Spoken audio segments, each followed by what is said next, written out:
Welcome to the call with Nancy Sabato, where we have Christ-centered conversations. What if the way we lead others, whether at home, church, or work, is the greatest way God calls us to make disciples? Well, today we're joined by Richard Griffith, a passionate leader and author who's helping us to see how discipleship and leadership are deeply connected in God's plan. So, Rich, thank you for joining me today. Thanks for having me. Glad to be here. You know, what if the way we lead and disciple our kids could be the answer to the hurt they're facing today? So, can you share a little bit about your story before we get started? Sure, I can. I spent 30 years exclusively as a youth pastor, and I thought I was a really good youth pastor. Student ministries from 30 to 700. It was amazing. And then I had kids, and I realized I didn't know Jack Diddley.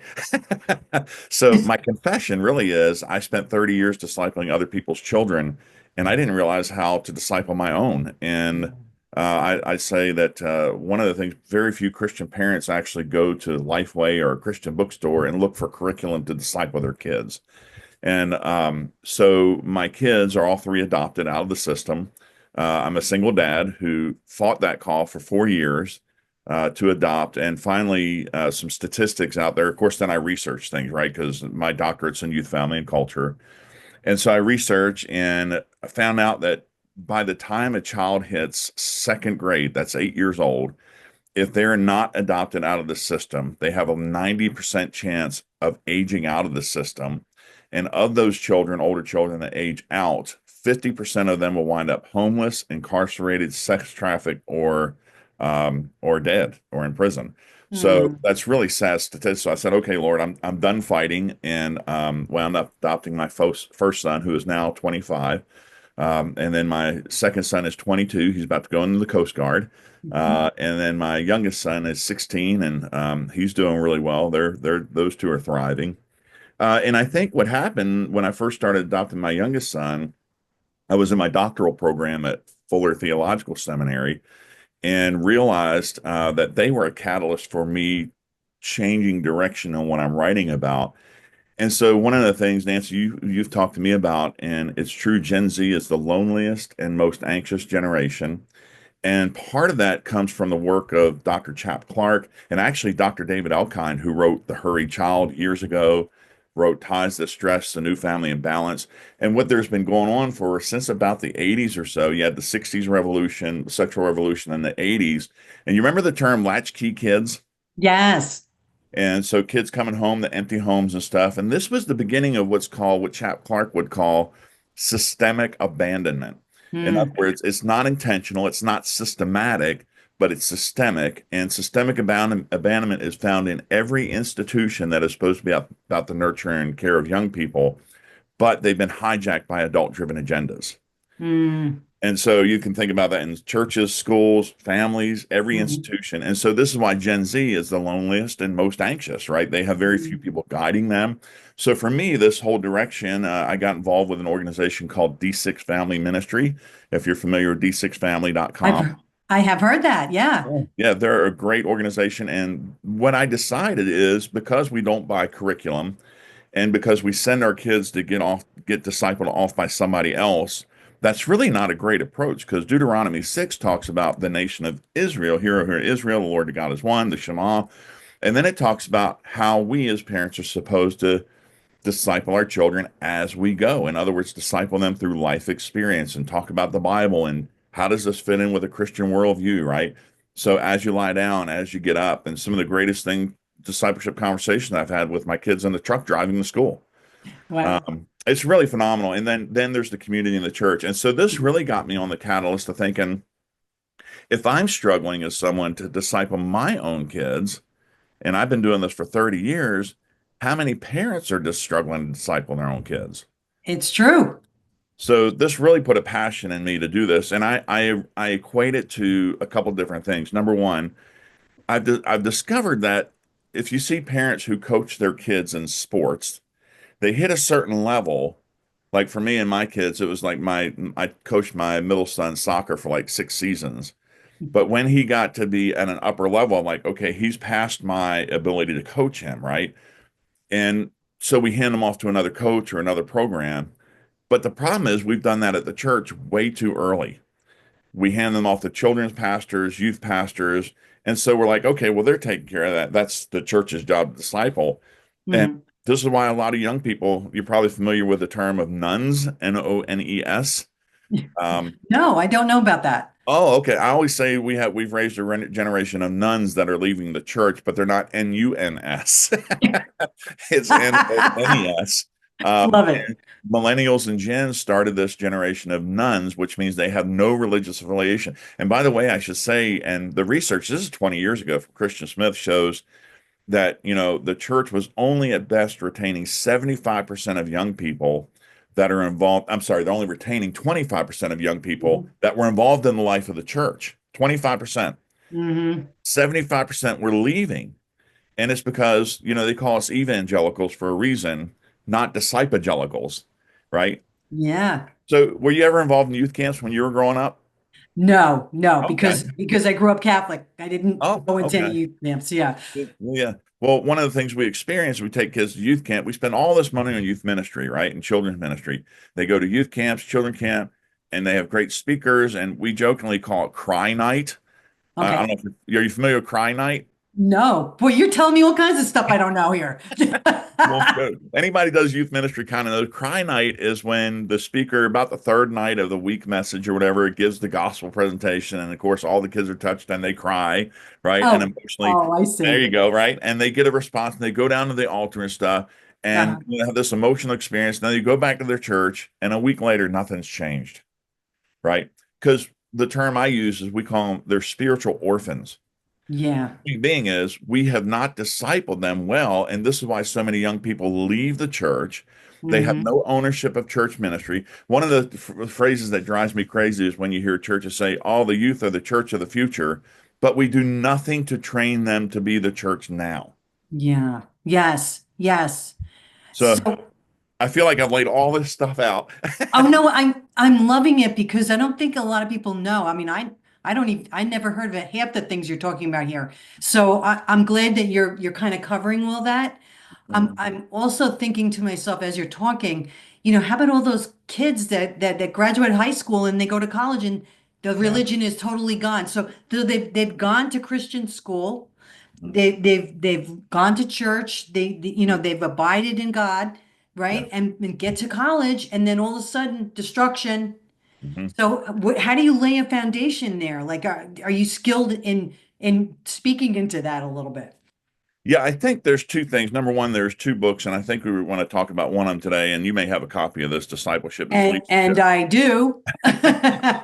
Well, and so this whole thing has led me on a journey, not just for my kids, but to say, how are we discipling our kids, right? There's a whole movement, even in quote churches, on Christian deconstructionism, right? Which is tearing it down. And it's like, it's just so there's so much going on. My first book I wrote about is called Voices, Helping Our Children and Youth Listen to Wise Counsel. And Hmm. one of the things I realized because an adopted dad, single dad, right? I needed help.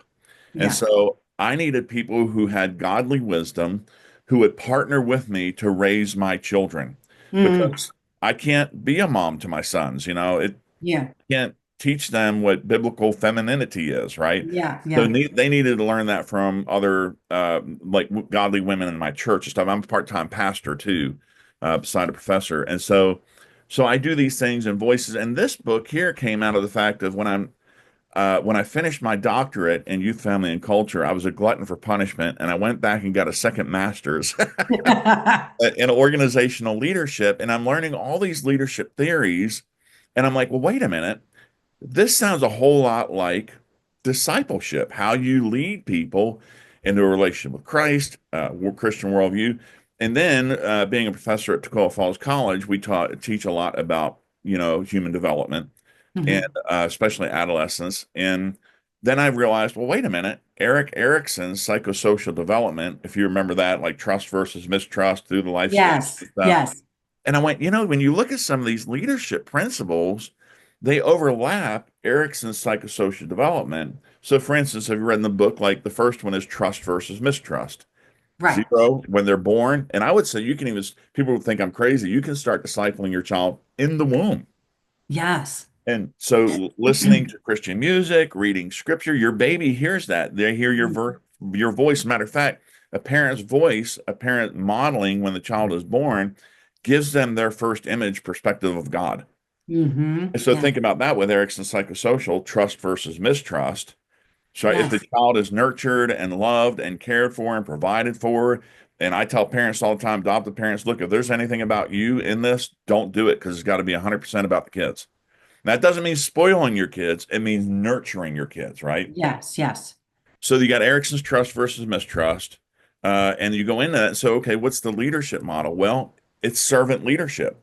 Yeah. So the reason being is because that baby, yes, you get emotional attachment, you get all the warm fuzzies, but let's face it, it takes a special person to kind of keep cleaning up the vomit, cleaning up the poop, cleaning up, changing the Absolutely. cleaning the mess, right? Losing sleep. Well, that's because you are learning to serve that child, right? And there's Yeah. different stages that we go through in this book that talk about, well, wait a minute, if we put Erickson's psychosocial, this leadership model, and here's the best part, giving a biblical example of who displayed that leadership model in Erickson's psychosocial development, it helps parents know, oh, these are the things that I can do to disciple my child as I go. I don't have to be a Bible scholar. Yes. So if you think about the coaching illustration, my kids get to a certain level. I think most parents, this is going to be a convicting statement. I Mm. think most parents don't know how to disciple their kids because, frankly, they haven't been discipled well. And so Mm. their knowledge base is kind of here. And I think they're really afraid, like soccer, oh, my kid's going to need skills I can't teach. I think parents get intimidated and say, I can't disciple my kid because what if they ask me a hard question I don't know the answer to? I'm going to give you, Absolutely. you want a great answer for that? Let me hear it. I think that is a great question. I don't know the answer to that, but let's find out together. Perfect. What it does is it invites them on it affirms that they've got great questions. Churches shut those down often, right? I'll Yes. just go out on faith. And it affirms that you want to learn and you want to grow, makes you vulnerable, right? Yeah. And you get to now discover that answer together. That's Yes. discipleship as you go. Yes, yes. You have so many chapters in your book that go through phases of a child's life. Starting in the womb, you're going through all the way up until 25 plus. Yes. So, and so everybody, he's talking about Erickson's chapter in his book, chapter one, which is Mhm. trust versus mistrust. So just so you know where he's at in his book for that. And so many people, like I said, were leaving the church. And why do you think parents and leaders are missing it when it comes to discipling? You Mhm. kind of you touched on it a lot, just what you were saying, but I want to know, is there like other steps that parents can take? Yeah, I think the reality is again, you go back to the question on why are kids leaving the church, and it's this bigger picture. I alluded to this movie when we were first talking called Adolescence, and it's a movie anybody who works with young people must watch. It's got bad language. It's an upsetting movie, but it tells us why our young people are walking away from the church because they're trying to figure life out on their own. They literally have been abandoned. And Mm, so they're going to their peers and social media worse to try and get answers because, again, a lot of parents, faith leaders, they're saying, we don't know the answer. And mhm. there are answers. If there weren't answers out there in the Bible, I wouldn't be still walking with the Lord. Yes. And so I think what I realize is we've got to get to a point back in our society. You can take all the principles in here and other books, but if you're not nurturing your kids, there's a problem. And, Hmm. because the world is not going to nurture your kids. And in fact, in my youth culture class, we teach, a lot of things. Social media is not social. And it's a very materialistic, consumer-driven culture that does not care about your kids. They only care about making money. So who's out there protecting, nurturing, walking beside your kids? Matter of fact, I would say this before it was actually called discipleship. We know Jesus had disciples, but the process, catechism, as you're familiar with, and Catholic background, right, was supposed to be about Christian nurture. Hmm. What does it Hmm. mean? And so I ask people all the time, can you mentor a child? And they're like, oh, I can't mentor. It's too much. I'm like, okay. So I stopped using that word because people get intimidated. Hmm. Use the word, can you Christian nurture a child? Can you Hmm. pray for that child? Can you meet with them every now and then? Can you ask them about how life's going? Can you share your Christian worldview with them? So back to your question, this sounds like a very simple, and it is a simple answer because it's a summation of all my work. The simple answer is we've got to get back to nurturing relationships. Hmm. That's why kids are leaving. Why do kids go to gangs? Well, because they're trying to find a sense of belonging, a sense of purpose, a sense of family. And so I go, one of the things we're talking a lot about, we're writing another book on it, is not just church and family, but church as family. Because Hmm. any organization should be able to counter systemic abandonment. It should be the church by offering family. In the times that we're living in, we're seeing a great falling away. And the kids, I mean, if they don't have some sort of church, what does a parent do? Like, Yeah, say they don't want to go to church right now, or yeah.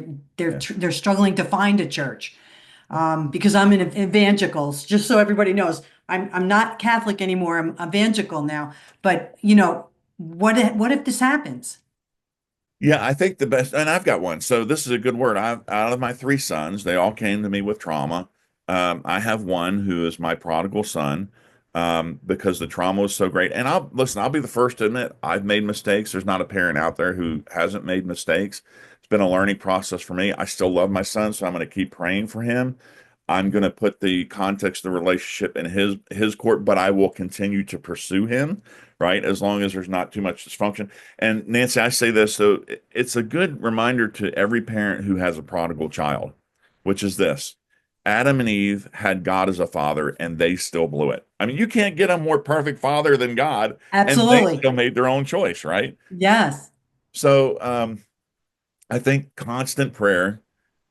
People need to understand they're not alone. It does a lot more young people walking away from faith doesn't have to do just with a lack of discipleship. That's a part of it.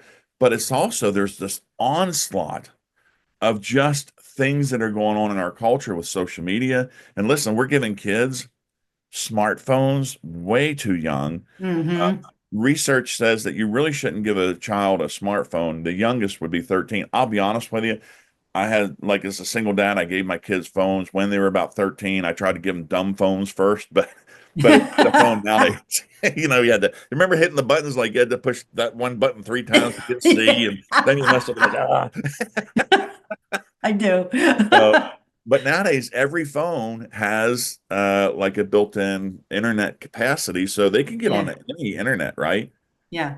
And I've discovered too, your kid goes on the school bus and they may not have the phone, but their friend beside them does. The average exposure to pornography is age 11. What? Age 11. Kids are spending 11 hours a day on digital devices, and the average exposure of that is 11 hours a day, and then the average age of exposure to pornography is 11. It's probably going to keep decreasing until we rope in this what's called Wild Wild West. Now, look, I'm not against technology. What we're doing here, this is a great technology. You wouldn't be able to do that, right? But technology, like anything, could be a tool for good or a tool for evil. And so again, I want to encourage folks, watch the movie Adolescence. It is a profound statement of what's going on in our culture. It's actually filmed in Britain, but it's a profound statement of what's going on in our culture. So again, it's the onslaught. So what I would say is, parents tend to, when a kid gets about 13, 14 years old, particularly 15, 16, parents step back from parenting. But that's when they need you the most because now they're making decisions that impact their future. Mm. And so as parents, we need to be more involved, not less involved. So how would you do that with like a teenager? Because now you got a 14, 13, 14-year-old who thinks, who is on a different, their hormones are going Yeah. at like rapid speed. Right, right. Yeah. So how do you even address that? Yeah, I think again, so this is what I talk about in the book and in Erickson's psychosocial development too. It's not like these clear-cut stages. You got trust versus mistrust, then the next one. What it actually overlaps some, and sometimes you have to go back into the former stage. I'll give you an example of this. I can't give the whole book away because then people are Of like, no, course, don't do that. my Don't do publisher it. gets mad. My publisher will be like, oh, why? They're not buying the book. You just gave them the whole book. But I will tell you a crucial stage. So, in ages like 7 to about 13, 14 years old, There's what's called transactional leadership, and that's Uh-huh. inferiority versus industry for Erickson. So Yep. they're learning to do stuff on their own, learning to have. But the thing about transactional leadership, if you're familiar with that term, is like if you do this, then you get this, right? Moses was very much that way with the people of Israel. If you Yes. obey the commandments and the precepts of God, God will bless you. If you don't, there are going to be natural consequences, right? So Mhm. that's transactional leadership. Now, here's the fascinating thing. Where parents have a hard time moving, and that role, by the way, is what's called a cop. So think about a cop. A cop is there to enforce the rules, right? Yes. So parents have a hard time around 13, 14 years old when kids are starting to develop more abstract thinking. You have to change from transactional leadership because you only got 4 years now to move to what's called transformational leadership. Mm. And that role is moving from a cop to a coach, Okay. right? And so what do coaches do there differently? Coaches give input, they redirect and re-guide, but ultimately the players on the field, right? The Mhm. kids out there playing, and you have to Yeah. take notes. And how do I now? I'll be honest with you, that's a hard stage even for me. My son, my 16-year-old, Jamie, he just got his license yesterday. So I'm doing this. I'm not making fun of Catholics. I'm like, I understand why we do the cross. Pray for my insurance too. But today, so all this time, he knows the rules. We've talked about transactional leadership. Doesn't matter if you didn't know the speed limit was 45, it's 45. You go over it and you get caught by the police, there's going to be a consequence, right? So now I've had to move as he does his driver's ed. Boy, these are great illustrations. Never thought about these. As he moves to his driver's ed and he's get his learner's license, the point of learning is coaching. Now, he doesn't always like it when I have to coach him as he goes along. Yeah. Just today was his first day driving to school by himself. Uh-oh. I'm very nervous, but I have to believe that I was strong enough in the transactional leadership with grace and mercy where needed to move to coaching. Now, I'll be honest with you, he's probably going to break the rules at some point, and I will have to go back to a transactional leadership and say, Mhm. the natural consequence is you get a ticket, you lose your license for a month. Mhm. Mhm. That's a hard part for us as parents to not only navigate from cop to coach, transactional, transformational, but also how we do it and when do we go back to the previous step. So go back to servant leadership. My role as a dad will never change. I'll never lose the servant leadership Mhm. because I'm there to serve my children, not helicopter or bulldozer parent. That's not what I mean, Yeah. but to graciously guide them and love them and continue to instill in my Christian worldview. Well, why do we have a speed limit? It's not because, the police want to take the fun out of driving. It's because we got to care for other people, right? Mhm. Jesus It's called us not to nurture not others. about us, and you Right. teaching them that it's not about them. That's exactly right. So I think if we could take on this concept of discipling as we go, rather than making it Mhm. so hard, let's simplify it. Let's demystify it. Let's make it less professional. And let's Mhm. just say, how can I talk to my kids about Jesus in every aspect of our relationship? Absolutely. So now let's fast forward into the high school years, and now some kids, because of things that are happening in their lives, that they go through things in high school, people Yeah, hurt their feelings, yeah, they yeah. have to learn to grow, maybe toughen up. And Hmm. at that point, they start to maybe not start talking to you anymore. Right. I mean, Yeah. what do you do about that? Yeah, that's a great question. And teenage years are adolescents, they're always kind of a little hard to navigate. But so a lot of these things, I hate to say this, oh my goodness, people are not going to like me for this, but you can always recover. You can always go back to certain stages, right? So for me, being a single parent, it was easy for me to see that I really needed to have help. And I think a lot of single parents are in that boat. So for us, it was an early thing to say, look, when you have situations, you're getting bullied, you're getting picked on, something happens at school or wherever, and you're hurting and you don't want to tell me because you don't want to disappoint me or you're afraid it might upset me, our rule in our house is you do have to tell somebody. And we agree on who the somebody is. And it's typically someone we've started them having a mentor in their family. Can I tell you a quick story? We got Miss Harriet. Miss Harriet for Jamie is, believe it or not, his what we call her his adoptive god grandmother.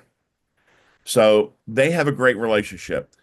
He will go over to Miss Harriet's and he will do stuff for Miss Harriet that he won't do for me, the dang turkey. So I don't want to say Miss Harriet's age but she's a little older. She's in the book. She actually wrote the foreword with Jamie, which is really cool. But he'll go over to her house and he'll sand her deck, sanding her deck. Wow. I get her to clean his room. But here's the cool part about it. And then she teaches him how to dance. I'm not a dancer. She'll teach him how to bake brownies. So when he comes home from Miss Harriet, guess what he says? Dad, I want to bake you some brownies, right? Ah, So here's the cool part about this, though. So his school was having a sock hop. Believe it or not, they still do those. wow. I'm surprised. I know, right? So it's a really cool school, and so they had a sock hop, and my mother is all the way down to Fort Myers, and through circumstances, his family has not been involved with him, his biological family, again adopted. But anyway, he goes, "I'm going to ask Miss Harriet if she will go to the sock hop with me." So of course she says yes, and she has to drive 50 minutes all the way up to his school and stuff like that. But here's the cool part about it. She went all out. She made a poodle skirt. She did the blouse, the neckerchief, even the shoes. She was the belle of the ball. They got their Oh. pictures in the yearbook and stuff like that. When he had performances, Miss Harriet goes. We have dinner and lunch sometimes. But here's the point. So it goes back to your question. It's a foundation that is set as soon as we can do it of saying your teenager, if you have this in place before they become teenagers, right? Hmm. Then they're going to have somebody they can talk to when they make a mistake or they don't feel they can talk to you. But again, the rule is you need to talk to somebody. And guess what? You save lots of money on counseling Absolutely. bills. When you go through the life stage for Miss Harriet, this is why I talk about more church as family. Miss Uh-huh. Harriet's older. Her kids are her live far away. Mhm. And here's the beauty of this though. When Miss Harriet needs something as an older person, guess what? Guess who's there to be here for her? Yeah. Myself and Jamie. Jamie now driving, he'd go down and see her, whatever. But here's the beauty of it too. Older folks in around 55, 60, they start asking questions. Erickson's psychosocial development is generativity versus stagnation. And the question is, did you ever see the movie Saving Private Ryan? Yes. Okay. So I teach youth culture, so we're in the movies and we do all this stuff, right? Oh, good. Yeah, I love movies. Go Right. ahead. Great movie, right? So you remember at the end of the movie, the older guy is there with his family and he's by the tombstone. And Hmm. remember, he asked us very point, it just kind of gives you goosebumps. He says, "Tell me I'm a good man. Tell me it was worth it." So Hmm. in generativity versus stagnation, that's Erickson's psychosocial that basically says older people asking the question, does my life still count? Hmm. Well, guess what? She's investing in Jamie. She knows her life still counts. Yes. And Yes. so, if I can go back to one other principle, why young people are leaving the church and why they're kind of checking out and escapism, Mhm. we have what's called a growing sense of ephebophobia. That is the fear of young people, ephebophobia. You look at the media, it's always constantly about all the bad things, violence, all this other stuff, right? Yeah. And the other thing we have is a growing sense of what's called gerontophobia. This is all documented in a lot of different books and stuff like that. People way smarter than me. Gerontophobia is the fear of older people. Now, connect this. This is really going to be profound. Churches are probably the most segregated institution in America on Sunday mornings. Think about Mhm. it. Children go one place, youth go another, adults go another, seniors go another, and they don't come together. Maybe they come together for worship, which is great, but even then, kids aren't involved in worship. They just sit there, right? We have Hmm. 4-year-olds at my church to take up the offering with adults. That's amazing. Yeah, because we're telling them you matter now. You have a place, you have a purpose. Well, here's the Yeah. thing. Remember gerontophobia, phebophobia. Hmm. We only fear what or who we don't know. Mm. So if we have increasing phebophobia and increasing gerontophobia, it's because we're not discipling our kids intergenerationally. And so therefore, who are they going to go talk to when they're separated from the voices of wisdom? Hmm. Hmm. Who Yeah. will the older people have when they have a moment where they need help, something around the yard or something like that, right? It just drives me crazy when churches have the obligatory once a year youth Sunday. Oh, look at our kids, look at our children. Oh, isn't this great? We have great youth ministry, right? But they only do it. Look, I can't wait for the day where a young person been discipled so well. They're like, Pastor, preacher, I got this. You go sit down. I'm gonna preach the sermon. Yeah. Wouldn't that be great? And that's the thing. That's how you get the church of the future. I really enjoy hearing you talk about that because boy, that brings up a lot of things in my own mind about the way that, when we see the youth and say even in our neighborhoods, right? Yeah. and they want to shovel your driveway, even though you can shovel it, Yeah. let them shovel it Yeah. because it gives them purpose, meaning, Yeah. and so much more. So what's one thing every parent can do today to Mm. disciple their child in a way that builds trust and faith? Just start having conversations. Research has shown in previous years that dads have 2 minutes of meaningful conversation with their kids a day. 2 minutes. And I use this illustration that discipleship is leadership. It's amazing, moms, dads, it's amazing how confident they are to go in and lead a board meeting or a staff meeting or a faculty meeting or something like that, but they can't lead their own family. Hmm. And Hmm. it's like, why? Right? It's what you put your time in is important. So parents, please, please hear my heart on this. Just start having conversations. Are they sometimes going to be difficult? Are they sometimes going to be awkward? Absolutely. But at least your kids know that you are there. Give them a presence. Be present. So, and I'll be honest with you, even with adults, we got to put these things down. Hmm. We have Absolutely. a rule. And so stability is good. One of the things, particularly for kids that come out of the foster care system, one of our rules is we had dinner every day at 5:30. Now, I'm going to talk about some what's the word, alterations to that because necessity. But at 5:30 when we have dinner, we put our phones up. Nobody touches their phone. How many times do you go to a restaurant and you see a family sitting in the booth or at a table and they're doing this? Absolutely. Not It's looking just, at each other. right. Yeah, not even looking at each other. It is absolutely insane. So what that tells the kid, all right, I'll put it this way. If you were in a meeting, a business meeting or a leadership thing, and you're having a good conversation with somebody, and your phone goes off and you pick it up and you start to answer that phone or look at the text because you got that little notification, what message does that send to the other person? Yes, we know what it sends. You're not important enough. Bingo.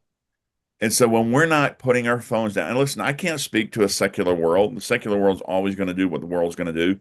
I hope they hear this and take note. But for Christians, there is no excuse for us. We are called to a higher standard of parenting and engaging with our children and letting our children know that beside Christ, they are the most important thing. Our families are the most important thing to us. And somehow that's gotten hijacked in our liquid postmodern culture. Hmm. And I just got to throw this in here. And I know there are people that are maybe grandparents out there. You have an opportunity to Yes. disciple them. And do you have a tip for any tips for them? Yeah, I'll give them a website right away to go to just to help out too. And I'll say it slowly too. It's called the Legacy Coalition, .com, I believe it's .com or .org, but Legacy Coalition. Larry Fowler is for grandparents. And I love that you said that because we're having more non-traditional families. We have grandparents who are now reparenting their grandchildren. And so legacycoalition.com gives grandparents a great platform to know how to disciple their grandchildren. And by the way, you know how many young people come to Christ by the example of their grandparents? Yeah.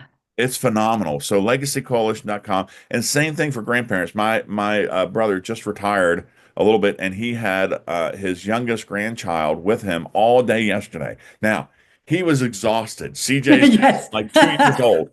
But well, they both wore each other out, which was good. But my brother spends time with his grandson, and but here's why. Listen, and this is so important. It's so basic, so simple. If kids don't get love and nurture from the home, from their family, they're going to get it somewhere else. Yes. And there's plenty of nefarious. So I talked about systemic abandonment, like unintentional abandonment.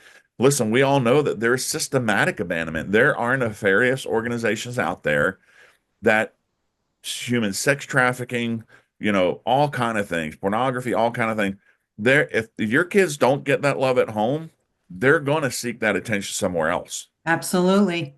So be that person. And look, even if, and I hate to say this, I'm going to get myself in trouble. Sometimes their grandchildren have great grandparents, wonderful grandparents, but not great parents. And I know sometimes grandparents kind of like, oh, I don't want to step on my kids' territory or whatever. And I get that. But you can still nurture that grandchild in the ways of the Lord Mm. just by the time you spend with them. Mm. Mm-hmm. Mm-hmm. Well, you have given so much information today. I don't even know where to begin. Thank God I get to edit this and listen to the whole thing again. So I can embrace it. I'm so Yeah. happy that you're here. Well, But thank you. everybody, you can get this book. Discipleship is leadership and its stages of generational development. You can get it on randallhouse.com or wherever books are sold. And is there a place where they can find you? Yeah, I have a LinkedIn. You could go to Dr. Rich Griffith, look for Dr. Rich Griffith. That's more professional, but they can also find me at, if they want to send me an email, I'm open to that. I use my work email, which is rwgriffith, Griffith, rwgriffith at TFC, Tacoma Falls College, tfc.edu. And I'll be glad to interact with folks. I speak at camps, conferences, parenting, whatever they want to do. If they want to reach out to me and stuff like that, and if they want to say, I want to learn more about, because to be honest with you, Nancy, we just touched the tip of the iceberg, honestly. There's so much more we could talk about, and I Well, appreciate your time. well, you know you're coming back. But well, I appreciate that. And by the way, let me say something really encouraging about the Catholic faith. The one thing about Catholic faith too is it can give kids a lots of rites of passage. We don't have enough rites of passage in our culture and stuff, right? First communion, working with the altar, all that stuff, right? There, people say I'm a closet Catholic. I'm not. I just appreciate the nuance and the richness of the faith. Sorry, I went on and flapped my gums on something else, but the Catholic Church can really do some good things for their children and youth families. You know what, I agree too. I find the religion is it's just steady.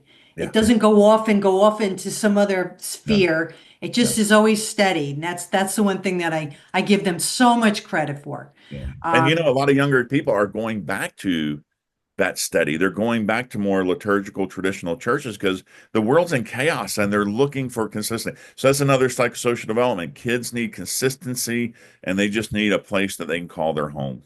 Absolutely. Well, what would you like to leave my audience with today? I will be praying for them. Let's pray for each other. None of us has it all figured out, and I'm not an expert. The minute I think I'm an expert, I stop learning. So I want to encourage our listeners to continue to learn. Don't be afraid to ask questions. I tell my college students the only dumb question is the one you don't ask because you'll never get the answer. So yeah, just nurture kids, nurture kids. It does not have to be hard. Well, thanks for tuning in. If you enjoyed this interview, I'd love to hear your thoughts. Drop a comment below. And don't forget to like and subscribe and share for more Christ-centered conversations. Visit thecallwithNancySabato.com. Until next time, all glory and honor to King Jesus.